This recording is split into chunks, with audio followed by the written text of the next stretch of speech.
안녕하십니까.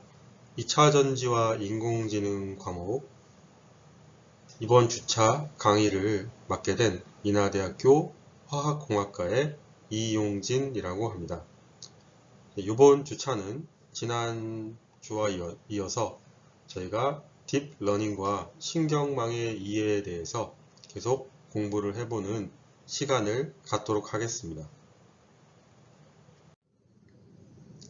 이번 주차의 강의는 이렇게 세 가지의 파트로 구성이 되어 있습니다.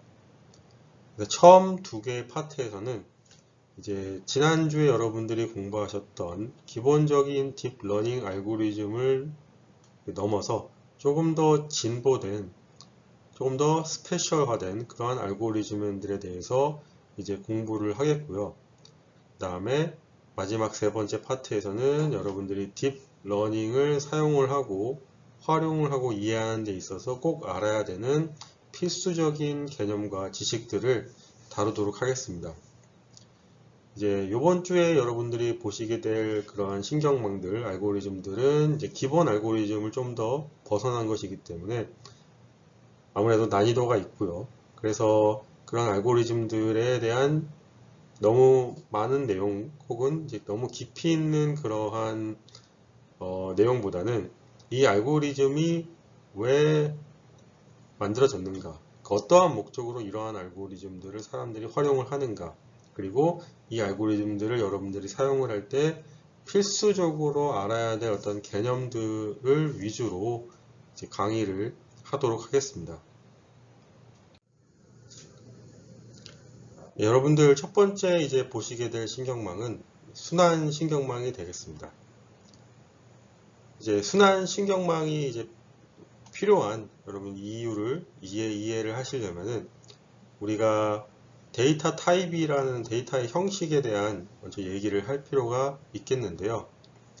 데이터라는 것은 여러 가지 여러분 형태로 주어질 수가 있죠. 여러분 여러 가지 형태로 생성이 되고 저장이 되고 이제 그것들이 저희가 딥러닝 연구 혹은 학습을 하기 위해서 주어질 수 있습니다. 그러한 데이터의 형식에는 먼저 여러분 테이블로 주어진 그러한 데이터가 있을 겁니다. 테이블이라는 것은 여러분 엑셀 표에 주어진 것처럼 이제 세로로는 어떠한 항목들, 그다음에 가로로는 그 각각의 항목들에 대한 어떠한 값들, 그런 식으로 이제 행과 열로 배열된 그러한 것들이 이제 테이블 형식의 데이터죠.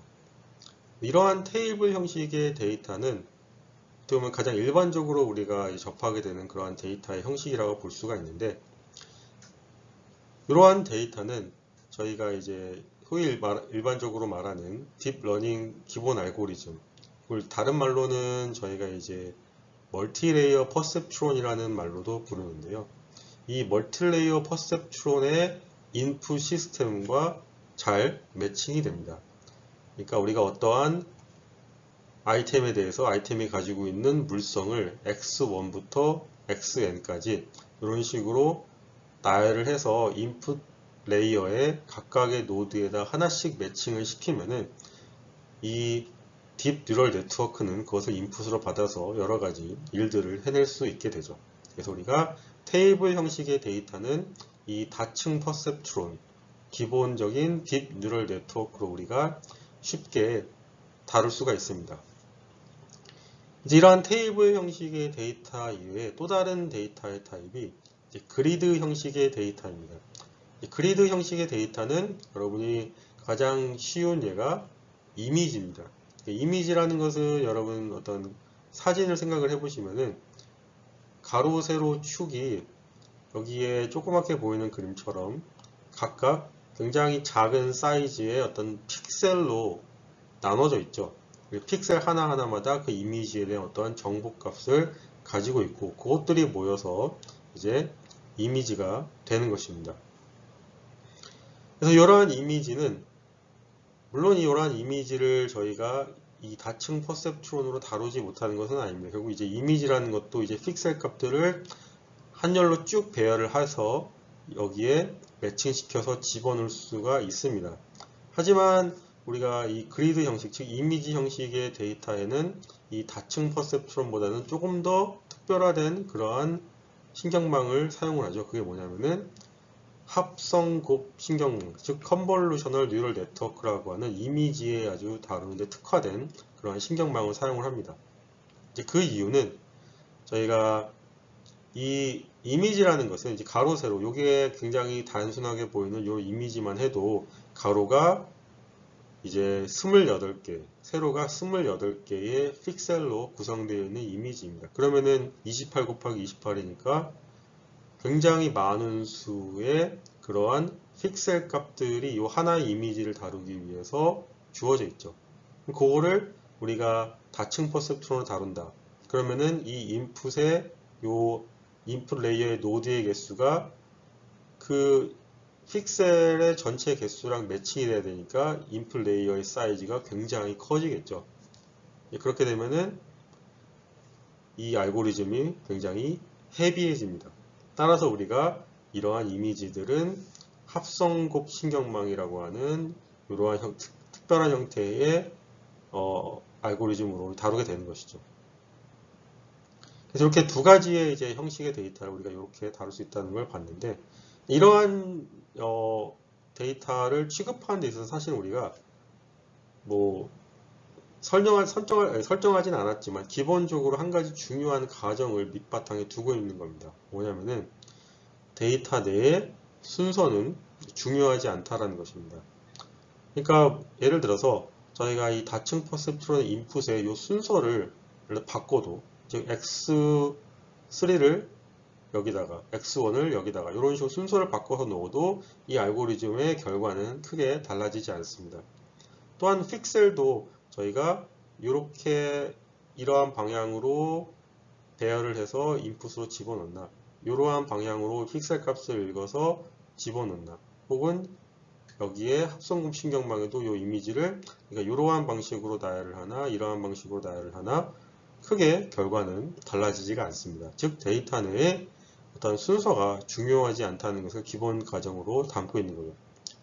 하지만 분명히 우리가 취급해야 될 데이터에는 순서가 중요한 어떤 순차적인 데이터가 있습니다.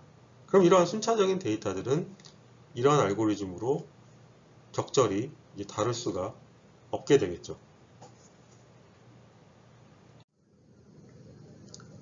제가 이러한 데이터의 순서가 중요한 경우는 굉장히 쉽게 여러 가지를 생각해 볼 수가 있습니다. 먼저 음성인식이 있죠. 사람이 말을 하는 그 단어들에는 분명히 순서가 있고 그 순서가 뒤바뀌면은 전체 의미가 바뀌기 때문에 데이터의 순서가 중요하고요. 작곡도 마찬가지죠, 여러분. 작곡의 이러한 음표들의 나열도 분명히 순서가 중요합니다. 또한 우리가 이제 어떠한 알고리즘을 써서 어떤 텍스트의 감정, 이 사람이 텍스트를 쓴 사람이 기분이 좋다, 나쁘다, 슬프다 등등의 감정을 분류하는 것도 텍스트를 이해를 해야 되는데 그 텍스트도 우리가 나열된 단어들의 순서가 굉장히 중요하죠. 번역도 마찬가지이고요. 과학 쪽의 예로는 DNA 시퀀스 분석도 이제 말 그대로 시퀀스, 즉 이 DNA의 그러한 염기 서열들의 이제 순서가 굉장히 중요합니다. 또한 이제 재료과학이나 화학에서 또 다른 예를 찾자면은 저희가 이런 스펙트라 분석에 대한 것을 저희가 딥러닝을 이용을 해서 뭔가 다른 해석을 하겠다라고 하면은 분명히 이러한 스펙트라도 저희가 이러한 주파수에 따라서 웨이브 넘버라고 하죠. 이거에 따라서 저희가 인텐시티가 이렇게 주어져 있는 것인데 분명히 얘는 순서가 중요한 그러한 데이터입니다. 또한 이제 우리가 분자 구조를 직접적으로 다룬다고 할 때도 이 분자 구조 자체에도 우리가 시퀀스가 존재합니다.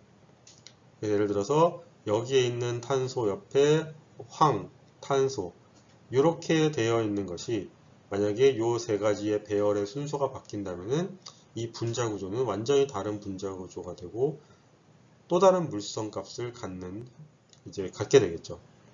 따라서 우리가 이러한 분자 구조에도 시퀀스가 존재하기 때문에 이러한 분자 구조를 저희가 딥러닝을 이용해서 다루고자 할 때도 시퀀스를 다룰 수 있는 알고리즘이 필요로 하게 됩니다. 또 다른 예는 뭐가 있을까요? 이거는 한번 여러분들이 스스로 생각을 해보시면 좋을 것 같습니다. 그래서 이렇게 저희가 시퀀스를 가지고 있는 데이터들은 충분히 여러 가지들이 존재를 하고, 그래서 그러한 것들을 다룰 수 있는 특별화된 모델이 이제 존재해야 된다는 것도 우리가 이해를 할 수가 있겠습니다. 이제 그러한 것들을 저희가 이제 시퀀스 이제 모델이라고 하는데, 이 시퀀스 모델을 하신데 개발하는 것이 쉽지는 않습니다. 왜 그런가를 제가 시퀀스가 존재하는 또 다른 데이터의 예인 주식 가격에 대한 것을 가지고 한번 설명을 드려보도록 하겠습니다. 그래서 이 그래프에 이제 보이는 것이 어떠한 한 회사의 시간에 따른 주식 가격의 이제 변동 그래프인데, 저희가 이 주식을 하면서 여러분들 주식을 하는지는 잘 모르겠지만 가장 알고 싶어 하는 것은 바로 현재 시점에서 봤을 때 미래의 가격이, 이 주식의 가격이 어떻게 될 것인가를 예측하고자 하는 것이 가장 알고 싶은 부분이죠. 그렇게 함으로써 저희가 그 예측을 할 수 있다면 가장 바라는 그런 이상적인 상황은 이 그래프를 기반으로 하자면 저희가 이 지점 7월 달에 주식을 대량 매입을 해서 10월과 11월 사이에 모두 전부 팔아서 이만큼의 차익을 내는 것이 저희가 어떻게 보면 가장 이상적인, 현실에서는 잘 일어날 수가 없는 그러한 상황이 되겠습니다. 그래서 저희가 비록 어렵지만 이 주식 가격을 저희가 이 주식 가격이 변한 것은 분명히 과거의 히스토리가 있으니까 이 히스토리를 바탕으로 해서 미래에 어떻게 될 것인가를 예측하는, 한번 내가 기계학습 딥러닝을 이용을 해서 한번 알고리즘을 만들어서 한번 그걸 해보겠어 라고 여러분이 생각을 했다고 합시다. 그럼 여러분들이 알고자 하는 것은 결국 뭐냐면은 시간이라는 것은 여러분 연속적이죠. 하지만 우리가 모델을 세울 때 어떤 컴퓨터로 그걸 다룰 때는 시간은 분명히 이산적입니다. 그러니까 우리가 분명히 어떤 타임 스텝, 뭐 한 달이면 한 달, 하루면 하루 이렇게 끊어서 우리가 스텝을 정하게 되죠. 여러분들이 그 모델을 통해서 궁극적으로 찾고자 하는 것은 뭐냐면은 어떠한 시간 단계에서의 이 주식의 이제 가격을 계산을 하고 싶은 것이고, 그래서 저희가 어떠한 미래의 시점 t가 됐을 때 우리가 그 시점 이전에 과거까지의 정보들에 대한 조건이 주어져 있을 때 그것이 얼마가 될 것인가 하는 예측 요 모델, 이러한 확률 모델을 세우는 것이 바로 여러분이 시퀀스 모델을 세우는 것이라고 이제 볼 수가 있습니다. 즉 과거에 어떠한 이러한 가격 정보가 주어진 조건에서 우리가 시간 t에서의 가격이 얼마가 될 확률을 예측하는 것, 그게 바로 이제 그러니까 시퀀스를 고려한 딥러닝 모델이 되는 것이죠.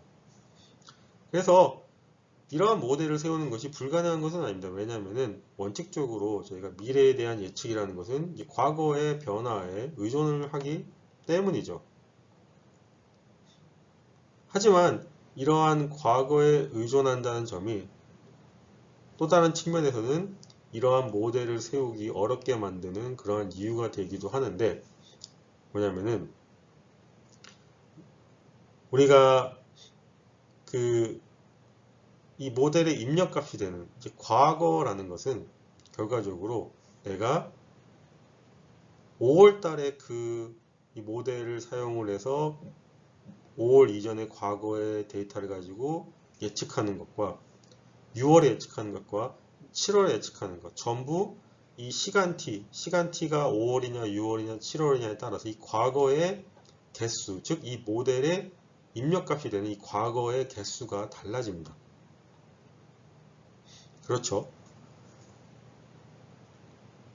그래서 그러한 데이터가 달라진다는 게 하나의 문제이고, 또한 이 모델이라는 것은 인풋 값이 이제 많아지면 많아질수록 더 복잡해지는데, 우리가 과거에 대한 정보들을 담으려고 노력하다 보니까 과거에 대한 데이터가 많아져서 이 복잡성이 점점 더 이제 증가가 되는 그러한 문제가 있는 것이죠.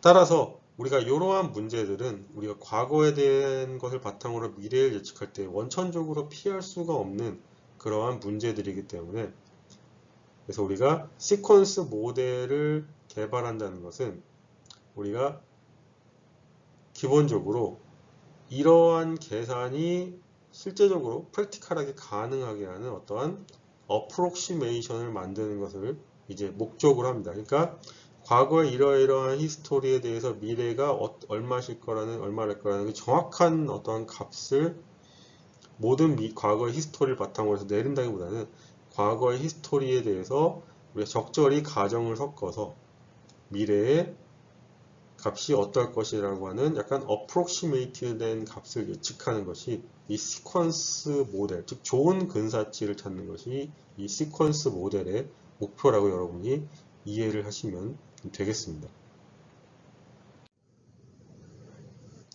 그래서 설명드린 바와 같이 우리가 어떤 시퀀스 모델을 개발하는 것은 시간, 시점, 모든 이제 과거, 현재 이전의 모든 과거에 대한 히스토리를 바탕으로 엄밀한 미래에 대한 예측을 하는 것보다는, 그거는 이제 어떤 알고리즘의 프랙티컬한 관점에서 이제 불가능하니까 저희가 그곳의 어프록시메이션을 찾는 것이 목적이다 라고 말씀을 드렸습니다. 즉 우리가 이전의 과거가 주어진 조건에서 이제 미래가 어떨 것인가 그 확률을 예측하는 것에 대한 어프록시메이션이 이제 필요하게 되는데, 그런 어프록시메이션 중에 가장 대표적인 것이 바로 뭐냐면은 이제 자기 회귀 모델이라고 하는 것인데, 대표적인 가정은 이런 겁니다. 우리가 미래를 예측하는 데 있어서 이 전체의 시퀀스라는 말은 이 어떤 현상의 시점, 아예 최초의 시점부터의 모든 전체 시퀀스가 실제로 필요하지 않다라고 이제 가정을 하는 겁니다. 사실 이 가정은 어느 정도 타당성이 있죠. 그러니까 주식의 예를 들자면은 다음 달에 주식에 대한 가격의 예측을 하는 데 있어서 뭐 10년, 20년 전에 주식의 가격이 꼭 필요하지는 않을 수도 있겠죠. 물론 필요할 경우도 있습니다.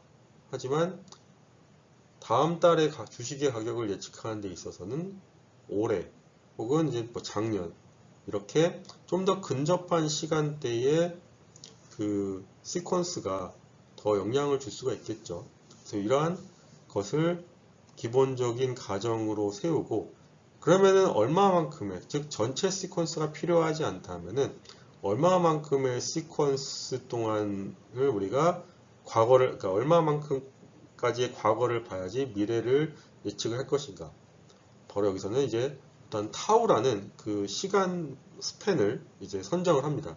그래서 현재 시점 바로 이전부터 이 거꾸로 올라가서 타우 동안만큼의 요 과거의 히스토리를 바탕으로 해서 우리가 미래를 예측하는 것, 이게 바로 이 자기 회귀 모델이라는 것의 대표적인 가정이 되겠습니다. 자, 이렇게 우리가 타우라는 것을 선정을 하면은 어떠한 효과가 있냐면은 이제 인수의 개수가 이제 고정이 될 수가 있습니다. 이게 어떠한 말이냐면은 이제 알고리즘에 이제 들어가는 인풋의 개수가 우리가 시점부터 모든 과거를 다 고려를 하다 보면은 이제 이번 달, 다음 달, 그 다음 달 시간이 지날수록 이 인풋의 개수가 달라지는 게 문제였잖아요. 하지만 우리가 이 타우라는 것을 선정을 함으로써 그 인수의 개수가 고정이 되는 그러한 효과, 딱 고정된 인수를 다룰 수 있게 되고, 그렇게 되면 이제 인풋의 개수가 고정이 되니까 우리가 이러한 신경망으로 이제 다룰 수가 있는 길이 열리는 것이죠. 그래서 이제 이러한 알고리즘을 이제 타우만큼의 그러한 자기 자신의 시간 동안에 계속 회귀를 한다 그래서 자체적인 회귀를 수행한다 그래서 자기 회귀 모델이라는 이름으로 이제 부르게 되는 것인데, 사실 이러한 모델에 하지만 근본적인 이제 문제점은 또 있습니다. 뭐냐면은 그럼 이제 올바른 타우는 뭐냐는 거죠. 그러니까 우리가 이게 주식을 예를 들자면은 10달이 돼야 되는지, 2년이 돼야 되는지, 혹은 3년이 돼야 되는지, 얼마만큼의 타우 값이 가장 적절한 값인가가 이제 문제가 됩니다. 어떨 때는 이제 긴 시퀀스의 정보를 봐야 될 때도 있고, 어떨 때는 짧은 시퀀스의 정보를 봐야지만 정확한 판단을 내릴 때가 있겠죠. 그래서 타우를 정하기 어렵기 때문에 한 가지 이제 사람들이 내세운 해결 방법은 뭐냐면은 우리가 꼭 타우를 지정할 게 아니라 전체 시퀀스를 살펴보고 그 중에서 관련된 정보만을 계속 유지를 해가지고 이제 다음 스텝에 넘겨주는 방식으로 이거를 처리를 하면은 이러한 이슈를 해결할 수 있지 않을까라고 생각을 했습니다. 그러한 아이디어로 이제 나온 것이 뭐냐면은 레이턴트 자기 회귀 모델이라는 것입니다. 레이턴트라는 말은 우리가 잠재라는 말을 쓰는 건데 왜 이러한 말이 붙게 되냐면은 이제 여기서 이 모델의 핵심적인 부분이 바로 이 잠재 상태, 즉 레이턴트 스테이트입니다.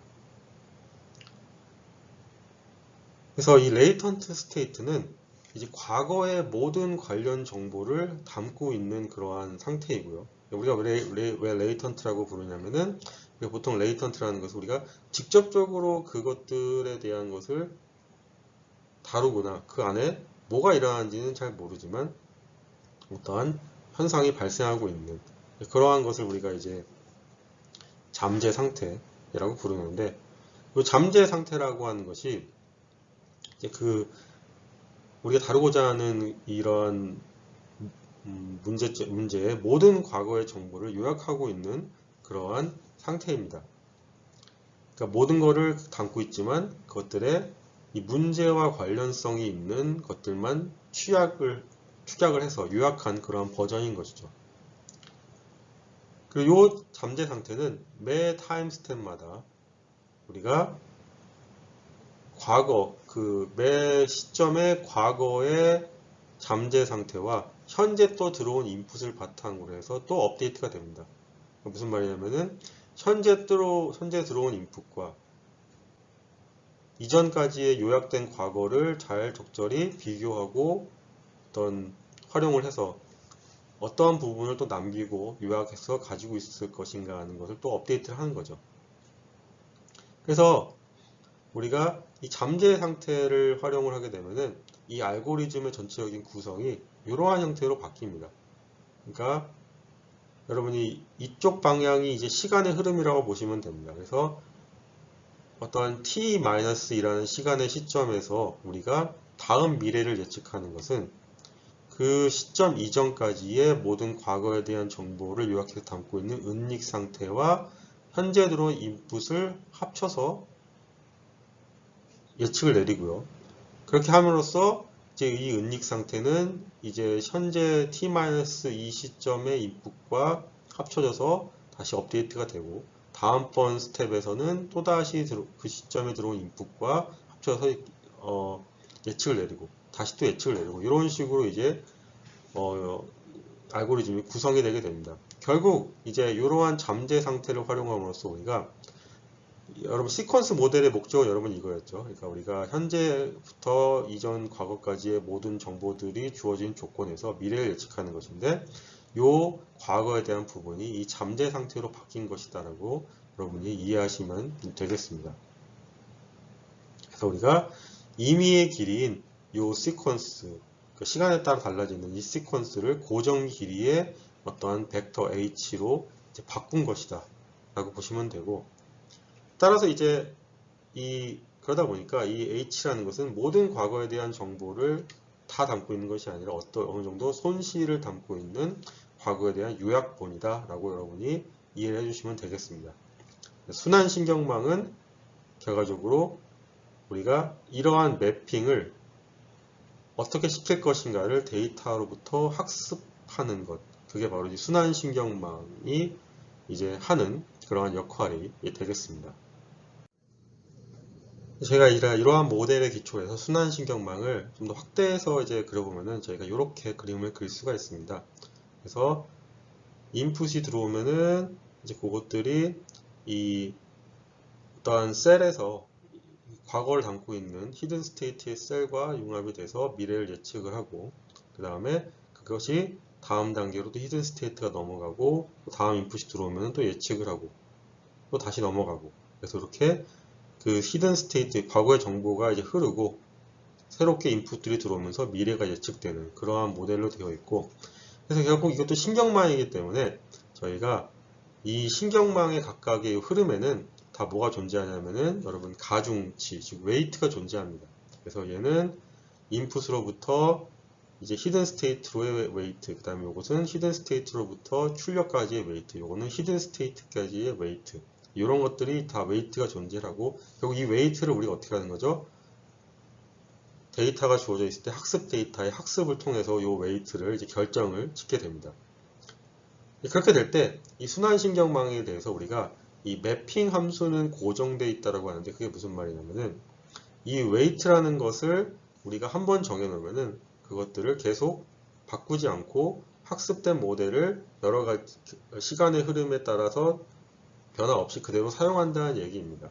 이걸 저희가 매핑 함수는 고정되어 있다라고 하고, 그건 결국 이제 우리가 이 시퀀스 자체의 동적인 특성은 변하지 않는다라고, 즉 정상 상태이다라고 이제 가정을 하게 되는 것이 되겠습니다.